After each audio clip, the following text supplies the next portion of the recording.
Wag po tayo magnakaw ng mangga, mga kababayan, ha? Dapat ang nakawin ay hundreds of billions. Dapat ghost project. Pag mahirap ka nga, kulong agad. Pag mayaman ka, kailangan mo na pag-usapan. Arrested, 200 protesters. Arrested politician, zero. Corruption is inherently violent. Sila yung mga pinupulis araw-araw sa mga community nila. Pag panalo yung protesta, uy, supportado ko dyan. Pag hindi, ay, mali ginawa nyo. Basta ikulong na yan.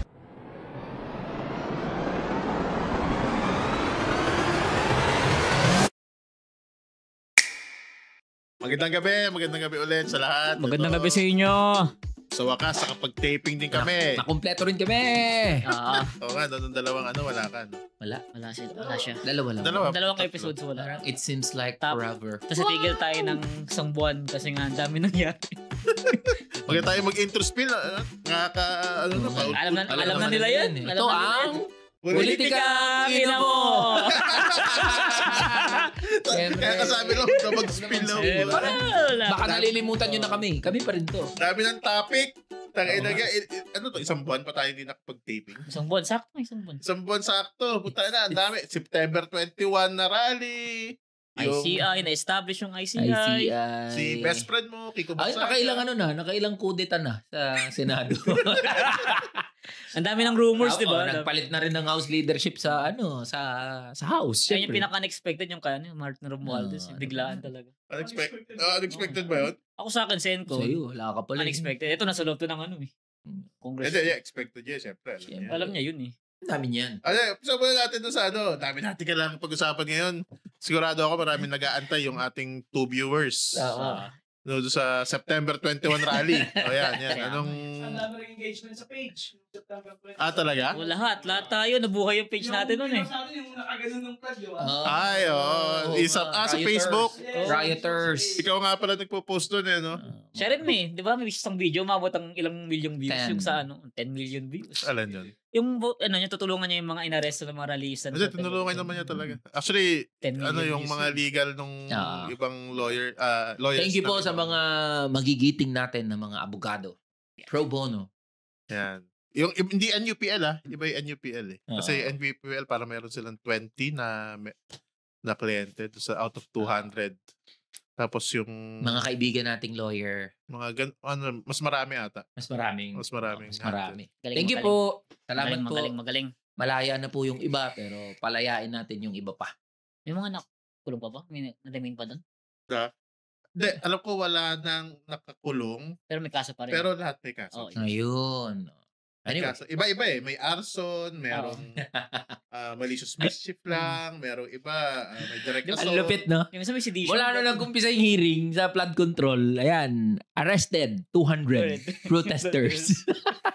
Ang taas ang score, laki ng gap. Arrested politician, zero. Pag mahirap ka nga, kulong agad. Pag mayaman ka, kailangan mo na pag-usapan at mahabang Oo proseso. nga. May content rin siyang May content na ako nun eh. Huli ka na eh. Hindi ka nanonood eh. Oo. May sarili akong platform. Dapat pala, Ako rin naman. Tangin yun, hindi pala. Wag po tayo magnakaw ng mangga, mga kababayan, ha? Billion. Nag-viral din yung video mo na yun. Yung mangga tsaka sardinas. Dapat ang nakawin ay Billion. hundreds of billions. Dapat ghost project. Yan. Alam mo, hindi lang magkatugma ng schedule. Dapat, guess natin dito si Nico David. Oo, si Nico David. Sikat ba yun? Sikat Hindi siya. ko siya masyadong... YouTuber siya, diba? YouTuber, political vlogger. Kaibigan mo, di ba? Hindi ko siya matatawag na kaibigan. More on, Kakilala. napapansin siya sa akin sa... Ano ba siya? Yeah, ba? Ikaw na sikat. Ano ba siya? Ikaw na sikat. Sinong sikat? Sinong lang? Ano ba siya? Anong leaning niya? Ano? Anong political, inclination? Well, ayaw niya sa mga Duterte. Pero medyo sa reserve siya kaya sa Marcos administration. Kaya tinatawag siyang bayarin. Bayaran. Di ba si Cyber meron siyang Kaso? kaso ba yun? Meron siyang kaso, parang kinasuhan siya for libel ata. Ba? Usap-usin sa mga vloggers ngayon. Siya rin pag- naman meron. Pero sa kanya... Hanggang ngayon, may kaso pa rin ako eh. Dire-diretso pa naman kaso. Pero, bakit siya nag-message sa'yo? nag-message sa akin kasi nga nakikita niya yung mga post ko. Kasi meron mga ibang YouTubers na ginagawang content yung mga sinusulat ko. Gano'n? Sa politics. Si Paulul, ginawa niyang content yung ibang post Hindi ko ko. kilala yung mga yun. Mga ganun.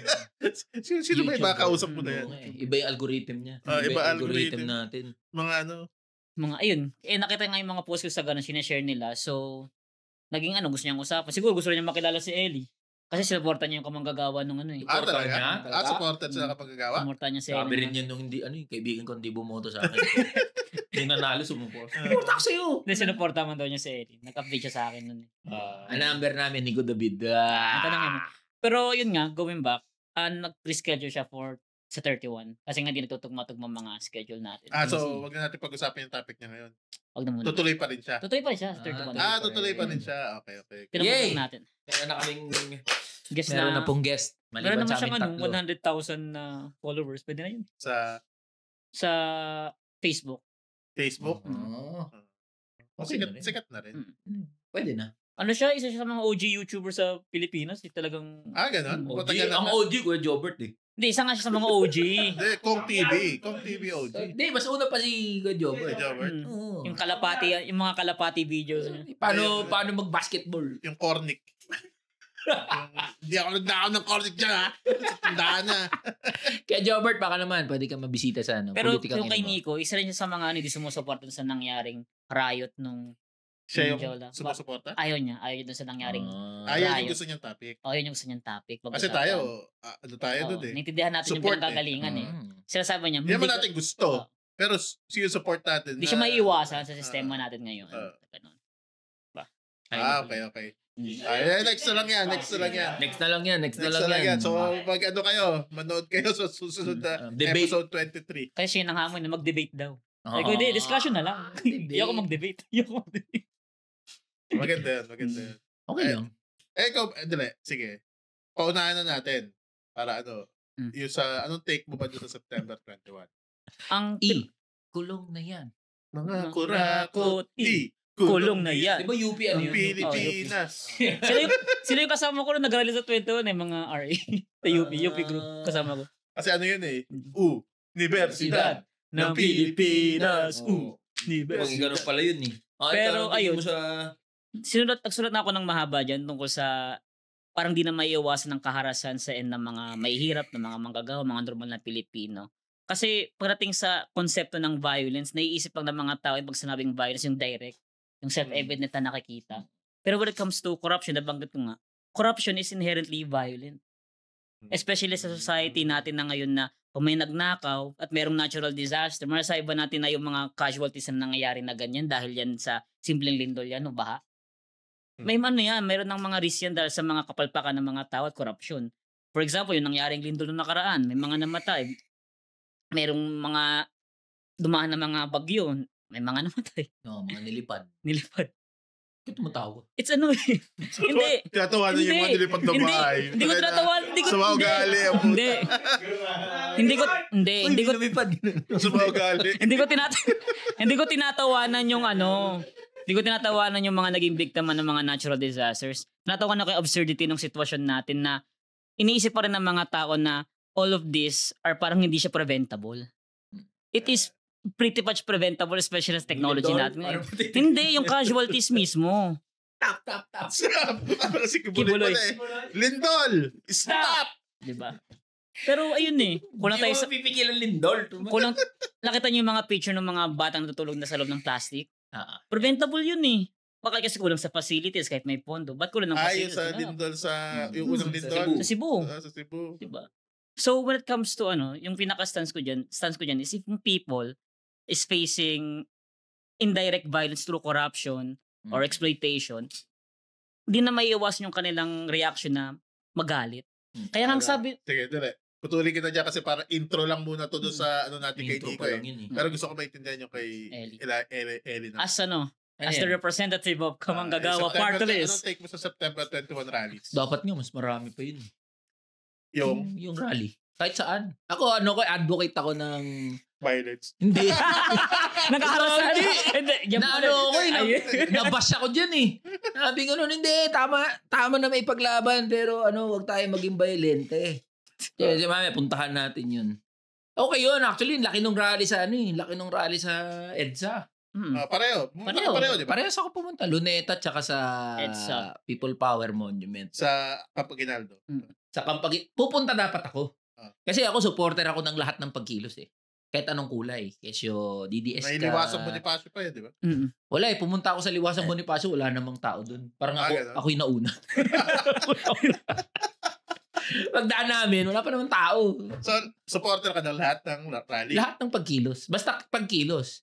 Kasi ano yun eh. Kung may pinaniniwalaan ka, gusto mo may mangyari, labas ka. Regardless of your political inclination. Especially at this point in time na talagang hupa at merong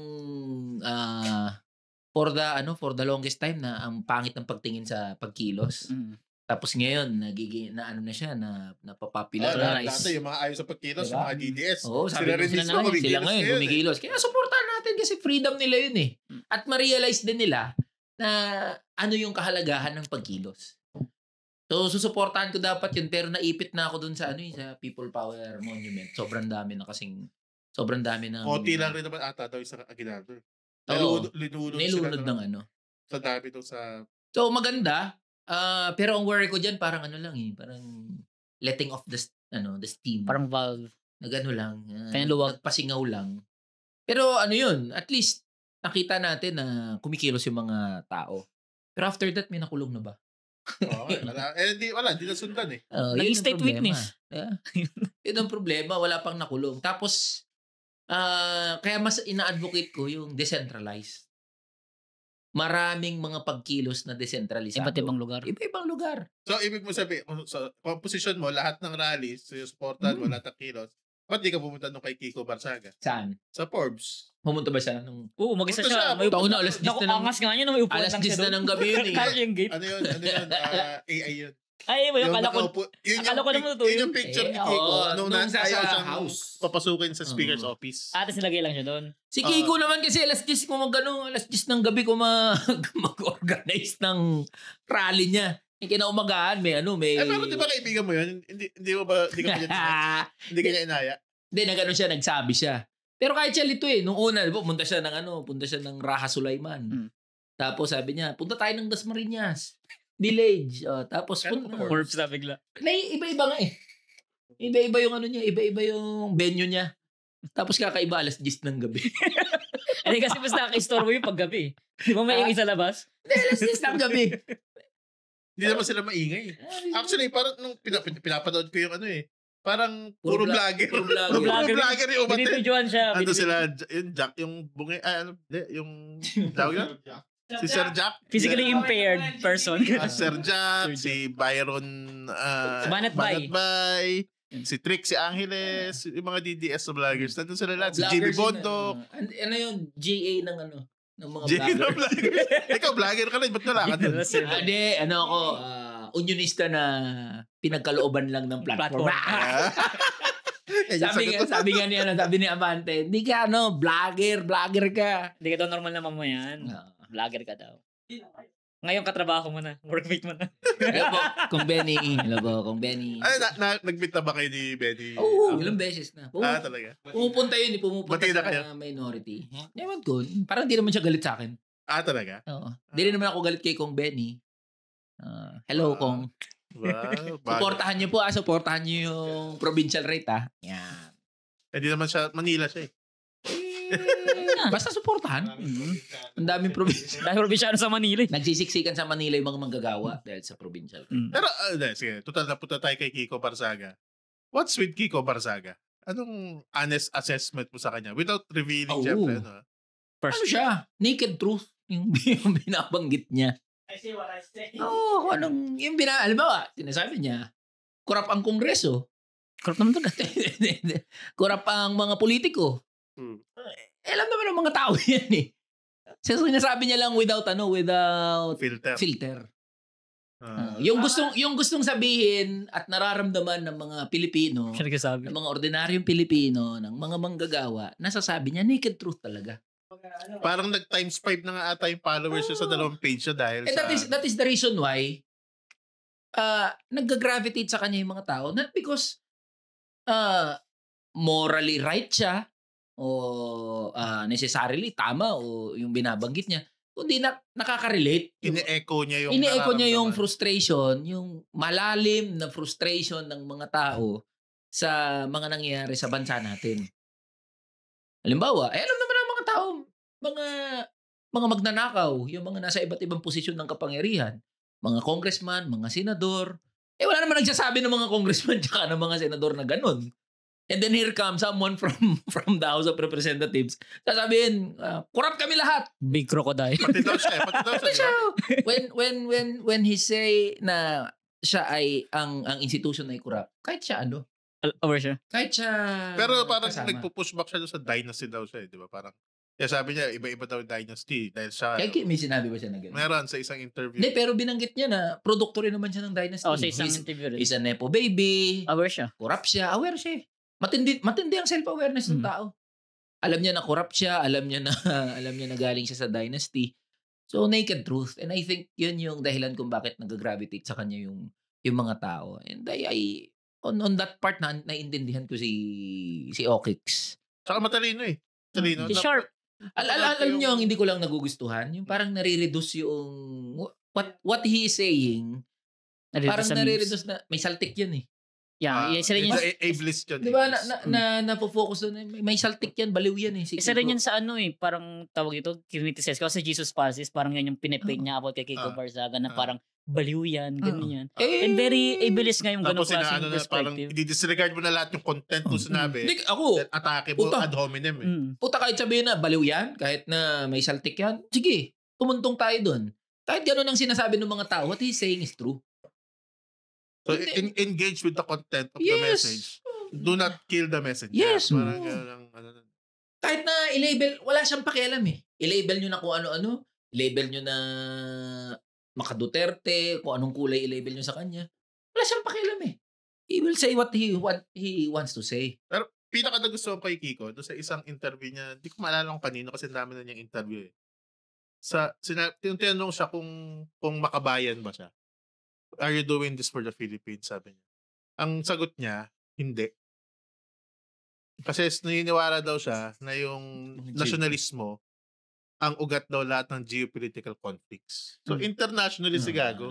Comrade Kiko. So parang para sa akin, kung someone na, kasi isa yan sa pinaka-pervasive para sa akin na myth eh. Yung nationalism. This is a topic for another topic to for another political pero para sa isang katulad ni Kiko na ilang taon pa lang 27 na may ganun ng realizations, tingin ko matindi yung critical thinking skills niya. Na hindi lang siya talaga sumasabay sa agos sa sabi, diba, hindi siya nakapag-college, diba, drop out siya. Tapos, di ba daw siya nakakaranas ng trabaho? Nalutok siya ng baril, may ganong chismis daw, kaya siya na-kick out sa Zobel, may sinaksak siyang so may mga ganong chismis eh. Pero ako, hindi mo madadoubt yung content ng message niya. May talino. Say what they want about Kiko.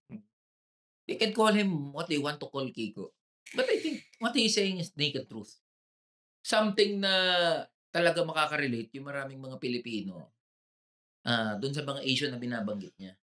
And wala namang pakialam si Kiko sa mga sinasabi sa kanya. So, ang critic ko lang siguro kay Kiko, ang nakikita ko sa kanya, dapat wag siyang magpagamit sa kahit saang camp. Ayun. Kasi feeling ko ngayon nagagamit siya ng Duterte camp. Kasi pumunta siya daw sa meeting eh. Nung nandun daw sila Guanzon, sila Jimmy Bondoc, Duterte group talaga. So Duterte group, sayang para sa akin, sayang siya kung magpapagamit lang siya sa isang kampo. Kasi pwede ka naman magganyan tapos mag-maintain ka ng independence parang si Elijah, di ba? Hindi ka pwedeng magpa-kampo sa Pink, Dilawan, sinabi ko sa kanya yun. Diba? Sinabi mo sa kanya. Sinabi ko kay Kiko yun kasi sa house, siyempre nakakapag-usap kami ni Kiko. Kaya nga parang kaming worst generation eh. First generation kami. Sino si Lupi? Ikaw si Lupi? Hindi. Si Jinbei. Basta worst generation daw kami. Pag nagkikita kami, parang ito na naman itong dalawan to, may pinaplano to. May nilaluto. Pero wala, hindi kami nag-uusap ng mga content. Sa house kasi parang kami pinakamalakas sa social media. Oo. Pagdating dun sa reach at engagement. So, ano in-advise mo sa kanya?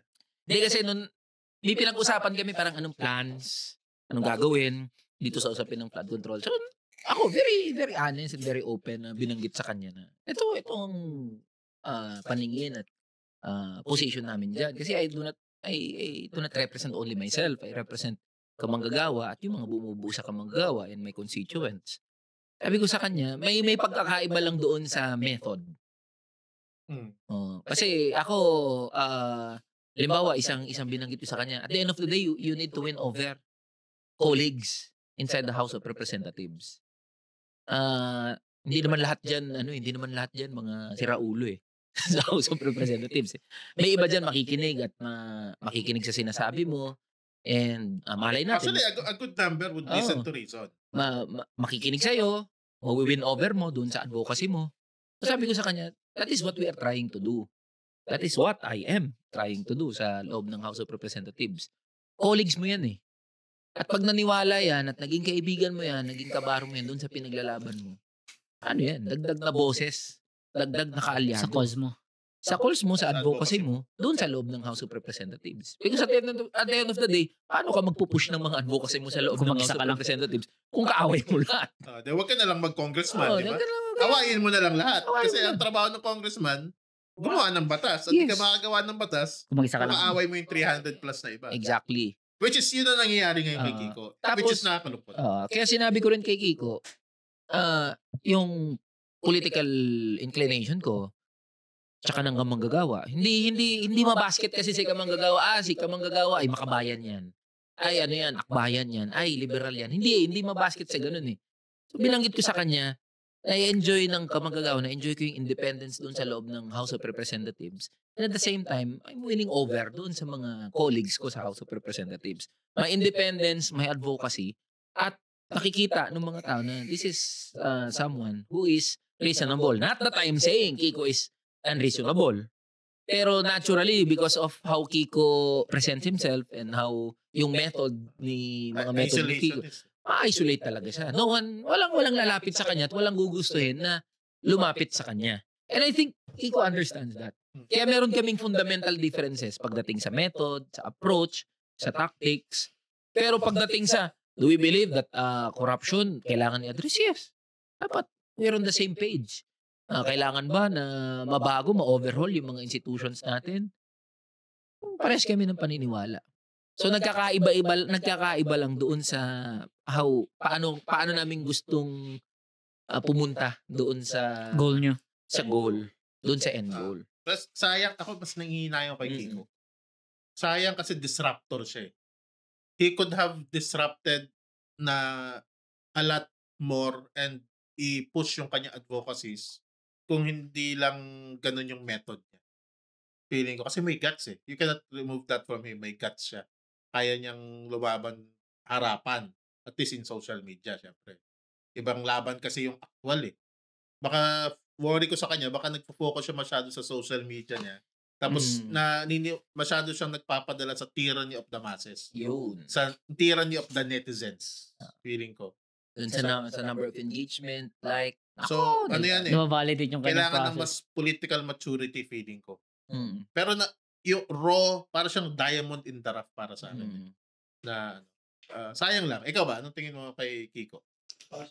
Hindi Basher to ni Kiko. Hindi Wala pa ako masyadong post about kay Mayayari tayo sa mga kakampi. Hindi, wala pa talaga ako masyadong post about kay Kiko Barzaga. Pero bala ko talaga siya magsulat about yung pinaka tingin ko sa kanyang character or sa loob ng kongreso. Kasi talaga siya, product talaga siya ng isang sistemang palpak na pagdating sa politics natin dito. I think it represents yung disgust, yung disgusto. Pero kasi ngayon lang Nung naging congressman siya Pero before congressman, ano ba siya? Counselor sa Vocal. Yun naman siya ganyang ka-vocal Di ba? So, hindi, I mean, kahit naman yung kahit nung di pa siya congressman sa mga kanyang hinawakan na government position noon sa district nila, ganyan naman na talaga siya talaga? Ganyan na talaga ugali niya. Kahit babalikan mo yung mga... Pero nagsasalita ba siya about corruption? Hindi naman, hindi siya nagano. Pero yung eccentric lang. Eccentric talaga siya. Talagang very siya, parang piling ko parang nga siya, introverted na parang may times na hype energetic, may times na hindi, ganyan.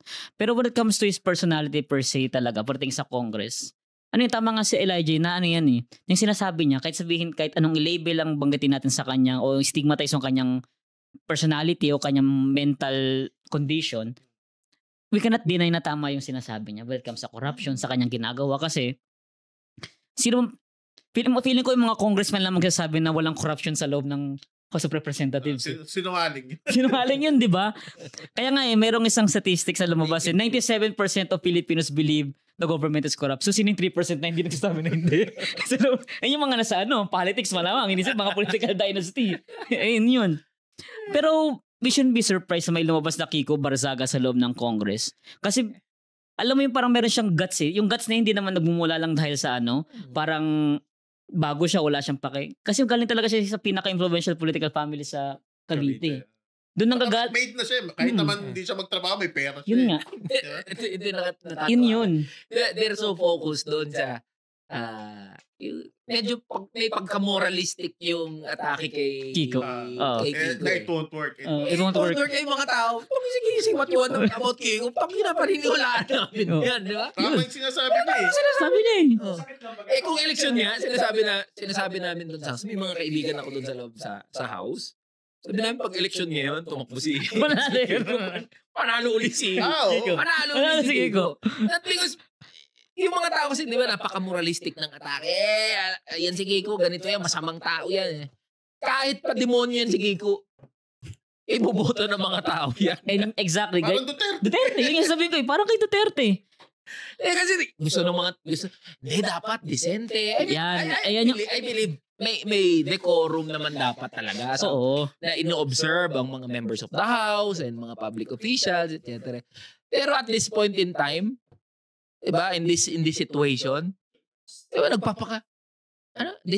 decente ka nga, kurakot ka naman. Kasi pipiliin mo, decenteng kurakot o yung magulong Kiko na nagsasabi ng totoo. Parang ganun eh. Diba sa Congress? So, yan yung hindi maintindihan. Sorry to my friends, kakamping friends, and some of the bashers ni Kiko Barzaga. Yung mga decency is not enough. Yun. In the same manner, Duterte, Digong, ganyan won nangyari. the 2016 elections. So, tama yun eh. Pipili namin. Ito na lang, nagsasalita ng totoo to. Kahit paanong background yan. Kahit pa nga siguro, ex-convict yan. Ex-convict yan eh. Motor namin yan. Tama sinasabi niya.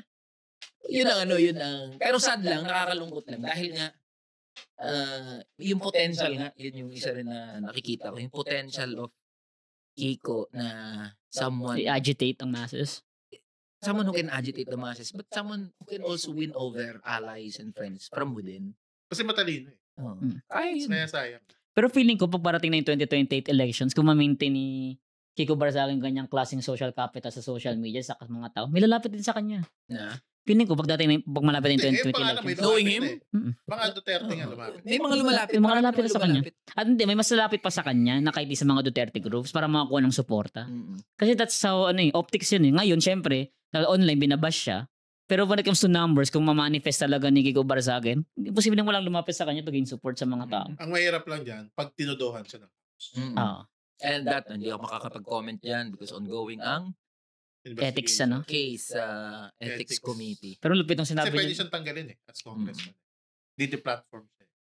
May tatanggalin siya as elected official? Pwede gano'n. Pwede gano'n. Violation of ethics. Pwede yun. Diba si Teves? Teves. Teves, sinanggal na ethics din yun. As congressman. Decorum kasi. So, ano yun? Tapos yung sagot pa niya, ang computer game. Hindi siya naka-attend sa hearing kasi computer game. Kaka-computer mo yan. No?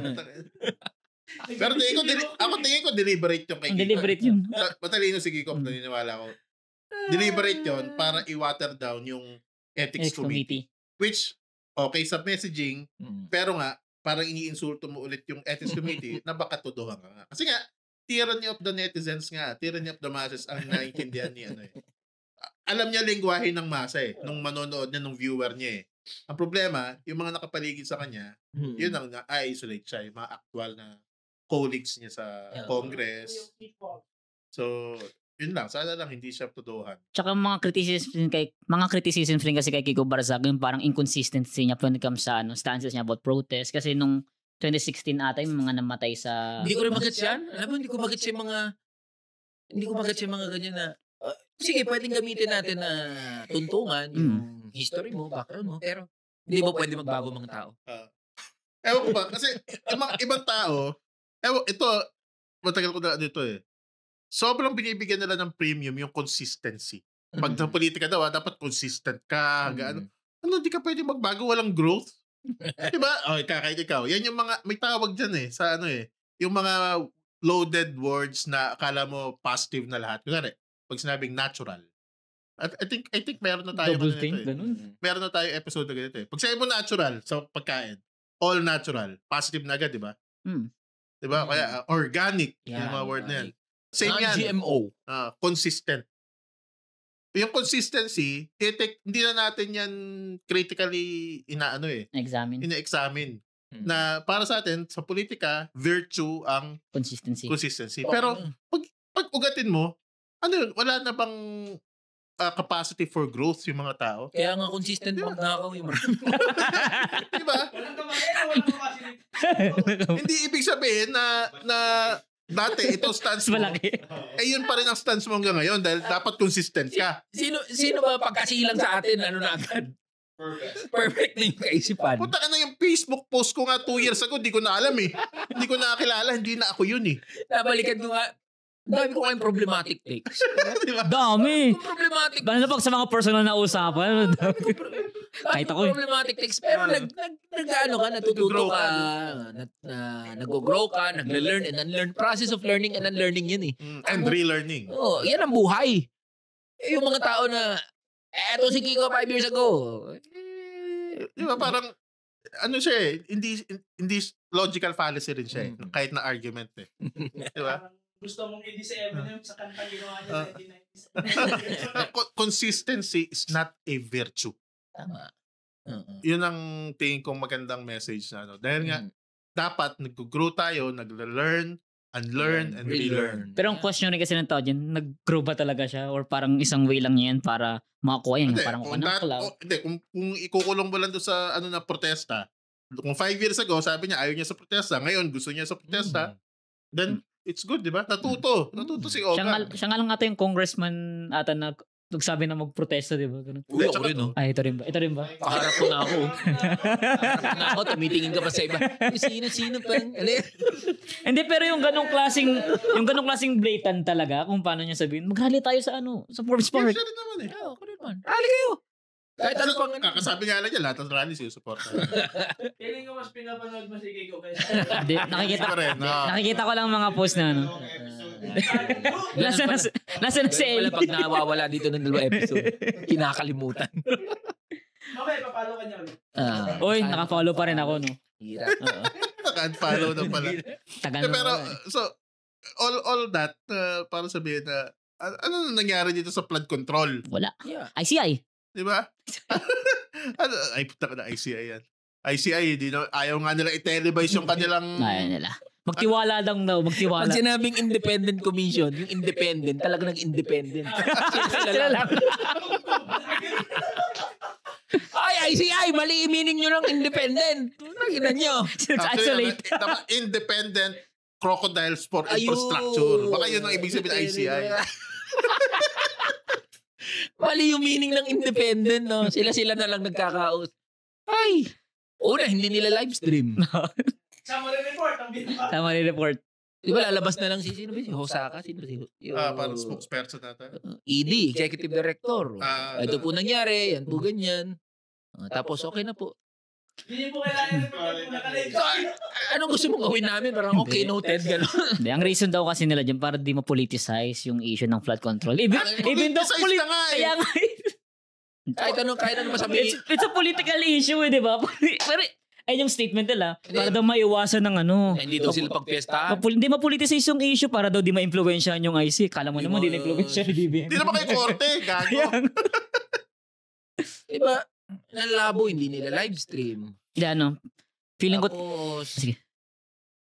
Tawag din, isang statement nila, hindi daw sila makakita ng... Sino pa pwedeng kasuhan? Direct link sa mga politiko. Putang ina yan, under oath na sinasabi na ni na Bryce Hernandez, ni na Alcantara, ni na Vizcaya, na meron sila mga kasabwat na mga congressman at mga senador. Under oath. Tapos under oath, tapos sasabihin mo, wala pa ka makita. Na link. Wala. Diba? Nasaan. Ganun yun. Nasaan. Labo nitong ICI. Ako tingin ko, kailangan natin ugatin kasi kung bakit binuo yung ICI. Ako ng Malacanang. Ako kasi ang tingin ko dyan, naalala ko lang nabasa ko kay Foucault parating sa mga ganyang klaseng mass protest, yung sa issue ng prison system, ganyan na ang sistema natin talagang ina-isolate yung mga ganyang klaseng issue para hindi magprotesta lalo yung mga tao. Kasi nung panahon nung open pa yung sa Senate hearing, nakikita na tayo yung mga kagaguhan, yung mga inconsistency. Mas na-fuel ang anger eh. Yung nakita na may mga protesta, ICI, itago natin ngayon yung mga backdoor, itago natin yung mga usapan na yan. Dito di alam ng mga tao kung magalit ba sila, ano yung nangyayari. Hindi rin alam kung paano nila i-angle yung kanilang propaganda. Out of sight, out of mind. And yan talaga yun. Tingin ko sa function ng ICI para ma-alleviate yung anger ng masses, para maging vague sa kanila. Di nila alam kung sino atakihin nila. Actually, yun naman talaga dahilan kung ba't ginawa ng Malacanang ICI. Para i-placate yung galit ng tao na ayan, may mag-iimbestiga na. Tapos ang nakakabuisit dyan, sabi ni BBM to, ni PBBM. BBM na lang. Ito sabi ni PBBM, ano yan?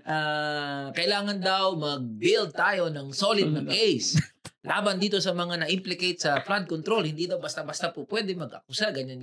Otherwise, magiging weak yung kaso. Tapos, pag pinakinggan mo, parang tama eh. Parang sabi pa nga niya, anong gusto niyo? Mabibilisan natin na walang, ma-acquit din o papagalan natin tapos solid? Parang, pag pinakinggan mo na, parang tama eh. Diba? Pero ulul. Kung gusto mong may makulong, may kaya kayo pakulong eh. Diba? Even, ito yung binabanggit na natin before pa. With or without the independent commission, with or without the House and Senate hearings. Nakasuhan. Hindi, pwede nang immobilize ni BBM. DOJ, NBI. Lahat, the entire instruments of the government. I've been saying this for how many Cybercrime Division interviews already. Pakilusin niya, Ombudsman, DOJ, NBI. Si Kibuloy nga na nakita nila heartbeat sa ilalim ng lupa. Tapos, Hindi ko nga, napapunta nila ng Hague. Ito pa, nakasambulat na sa mukha mo. Andiyan ang Ghost Project. Putangin na nandiyan na yung contractor. Sino naglagay? Yung mga dokumento, available na eh. Nandiyan eh. Di ba pwede mo nang i-establish? Si Atong Ang nga eh. Di ba? Yung sa Bungeros. Pwede mo nang i-establish kasi meron ng mga dokumento, meron ng at mga, may pattern may na. mga witnesses, meron ng mga under oath na mga statements. Pwede ka na mag-establish doon ng mga facts, ng case, at magpakulong ka na. Tama. Kaya yung mga tao, pag yun yung binabanggit ko, pag nagnakaw ka ng mangga, o ng lata ng sardinas, magpakaliwanag ka sa presinto. Sabi ng police doon ka na magpaliwanag. Diba? Etong mga politiko. State witness muna na. State witness, diba? Pero itong mga politiko, hundreds of billions na hindi. Kailangan natin i-accord ang due process sa kanila. Yan. Putangin na. At yan ang kinakagalit. Alam mo dahilan dyan kung bakit. Pag gusto, may paraan. Pag ayaw, may dahilan. Pag gusto, may paraan. At ngayon nga, kita-kita yung ayaw, mag-Spain ka muna. Yung parang manifestation ng ganyang klase nilang tactics sa tao. Nakikita mo na may mga Duterte supporters na ayaw makulong yung mga diskaya bigla. Tapos yung mga kakampings, ayaw nila makulong yung mga inaano nila mga politiko. Kumbaga, yung parang class consciousness na nabuo noon, na sa flood control, wala na naman. Ikulong. Diba? Kaya nga may nag-comment na na magaling nag-comment sa compose na utterly failure talaga yung nangyaring protest ng September 21. Kasi yung mismo nag-rally, hiwa-hiwalay. At sila pa yung isa't isa nag-aaway kung sino ba yung tamang nag-rally yan. Wala, pag-diffuse lang talaga ng anger yun. Yun lang yun. Actually kung ano yun pa, ito medyo delusion na na concept. Line of flight na tawag niya. Ang pinaka may escape velocity pa tawag yan. Escape velocity doon sa nangyari September 21 si Menjola. Yeah, because yun yung may capacity, may radical capacity for change. Yung rally na ng Luneta at saka EDSA, tawag doon na kettle. Ano mo yun? Nag-ano ka ng permit, kinausap mo yung police, yung etc. Pero yung doon sa nangyari September 21, nag-circle back na tayo. Ang pinaka may escape velocity doon ay September 21, Menjola. Tama. Ay, kahit naman sa international news, ano ba yung mga rally na binalita masyado ng international news? Yung may mga nag-riot sa Menjola. Pero tingin ko yun talaga ang raw na nararamdaman ng mga tao. At nandiyan na naman yung mga Di naman kasi disento yung mga nag-arali na yan. Nang gulo yan, bayaran yan. Typo rin. Diba? Yun yung ano eh. Parang yung ini-standardize nila masyado yung rally. Kita mo, putang ina sa Madagascar. Diba? Pinatasig nila. 3 weeks yun. 3 weeks sa Takbo yung presidente. O, tangina mo, saan ka ngayon pupunta, boy? Diba? Kaya nga, sa atin, tinan mo, hindi natin na-sustain. Hindi na-sustain eh. Kaya nga, tingin ko importante yung ginawa mo na sinuportahan yung mga na inaresto noong September 21 sa Mindiola. Kasi kailangan natin mapakita sa mga ibang tao na yung kanilang galit, yung kahit na yan ay nag-lead to violence, even if we're not advocating for violence, yan ay just. May hustisya yung ganyan. Kasi nga, hindi lang naman yan in a vacuum eh. Yung violence nangyari noong September 21. Tinitignan lang nila na September 21 lang yung violence. Parang ano yun eh, parang sa Israel, Hamas eh. October 7 17 lang. lang. Diba? Ano kumusta yung nangyari before? Nakba, mga Diba? So ganun din yung sa September 21. Kumusta yung mga nangyari before? Yung mga taong yan, mga nagwawala na yan sa Mindiola, yan yung mga, sila yung mga apektado ng baha. Sila yung mga walang public services dahil nga sa corruption. Diba sila yung mga pinupulis araw-araw sa mga community nila? Tsaka inis din ako sa media na, nung paano na nireport yung balita na yun. Media, alam mo naman na yan.